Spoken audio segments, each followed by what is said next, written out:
अस्सलाम वालेकुम वरहमतुल्लाहि वबरकातुहू। मुअज़्ज़ज़ नाज़रीन, तुर्की की ख्वाहिश है खाना काबा और मदीना मुनव्वरा की जिम्मेदारियाँ उन्हें सौंप दी जाएं, लेकिन सऊदी अरब ऐसा नहीं चाहेगा। इस सारे मामले में वोटिंग का अमल जारी होगा। अब देखना ये है पाकिस्तान किसका साथ देगा। दुनिया भर में मुकीम मुसलमानों का मुस्तकबिल क्या है और पाकिस्तान का इंतखाब क्या होगा। आज की वीडियो में जो बातें हम आपको बताने जा रहे हैं, ये बातें ऐसी हैं जो हर मुसलमान के लिए जानना ज़रूरी हैं, चाहे वो पाकिस्तान का हो, हिंदुस्तान का हो या फिर दुनिया के किसी भी कोने में बसता हो, क्योंकि आने वाले 2-3 सालों में हमने एक अहम फैसला करना है। आज हम तुर्कों की ऐसी बातें आपके सामने रखेंगे, सुनकर आपके रोंगटे खड़े हो जाएंगे। इसके अलावा इस पर भी बात करेंगे, जब खिलाफत उस्मानी का दौर ख़त्म हुआ तो 1927 में बरतानिया ने अपने हरीफों के साथ मिलकर कौन सा माहिदा तुर्कों के साथ किया था, जिसकी मियाद 100 साल थी, जिसकी वजह से तुर्की आज पाबंद है और सन 2023 में ये माहिदा ख़त्म हो जाएगा। इसके बाद तुर्की क्या करेगा और मुसलमानों के उरूज का सफ़र कैसे शुरू होगा और पाकिस्तान में ड्रामा अर्तगल उस्मानिया को प्ले करने की असल वजूहात क्या है। मुअज़्ज़ज़ नाज़रीन, खिलाफत उस्मानिया के खात्मे के साथ ही बरतानिया ने अपने हरीफों के साथ मिलकर तुर्की के साथ एक माहिदा किया था और वो माहिदा 5 शराइत पर मुश्तमिल था और वो माहिदा आज भी फ्रांस के अंदर मौजूद है।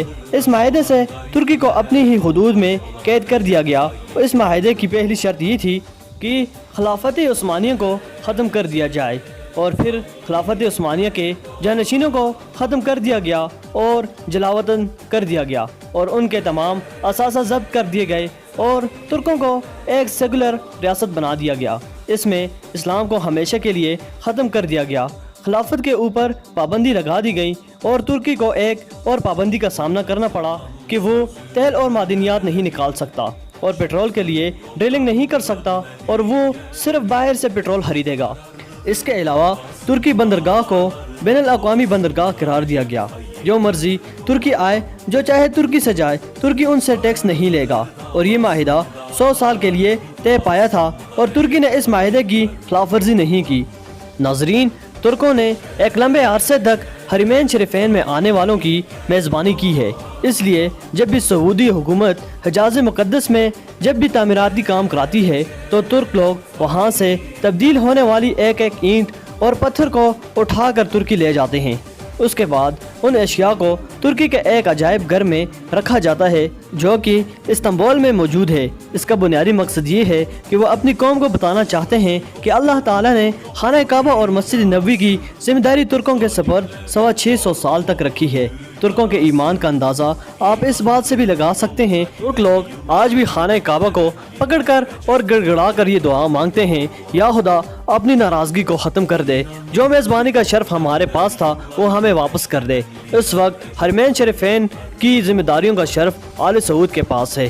तुर्कों का ये मानना है कि जिम्मेदारियाँ हमसे छीन ली गई हैं, इसका हमें शदीद रंज और गम है। अब 100 साल ख़त्म होने वाले हैं और तुर्की तेल की ड्रिलिंग का सोच रहा है। इस तरह तुर्की तेल की पैदावार में खुद कफील हो जाएगा और इसके समंदर में टैक्स लगाएगा। इसके साथ तुर्की एक नहर बनाने का सोच रहा है जिसका नाम इस्तांबुल कैनाल रखा गया है। इस नहर से तकरीबन दुनिया के सारे जहाज़ों का गुजरना पड़ेगा और इससे तुर्की इतना पैसा कमाएगा कि कोई सोच भी नहीं सकता। इसके साथ साथ तैयब एर्दोगान ने एक और काम भी शुरू कर दिया है, जहाँ पर भी मुसलमान मुखालिफ कार्रवाइयाँ होती हैं वो भरपूर अंदाज में आवाज़ बुलंद करते हैं। तुर्की की कोशिश है कि फ़लस्तीन समेत दुनिया भर के मुसलमानों का मुकदमा बेहतरीन अंदाज में लड़ा जाए। तुर्की एक बेहतरीन मंसूबे के तहत चल रहा है। इसने माशी लिहाज से अपने आप को मजबूत करना शुरू कर लिया है। चीन के साथ तुर्की के ताल्लुकात दोस्ताना होते जा रहे हैं। तुर्की की ख्वाहिश है खाना काबा और मदीना मुनव्वरा की जिम्मेदारियाँ इन्हें सौंप दी जाए, लेकिन सऊदी अरेबिया नहीं चाहेगा। आले सऊद सऊदी जैसी पाक सरजमीन पर मंदिर बनाने की इजाज़त तो दे सकती है, मगर ये कभी नहीं चाहेगा पूरी दुनिया के मुसलमानों का दर्द सीने में रखने वाले और एक सच्चे मुसलमान की तर्जमानी करने वाले तुर्क अपनी खोई हुई नौकरी दोबारा पा सके, जो हरमैन शरीफैन का अदब करना अच्छी तरह जानते हैं।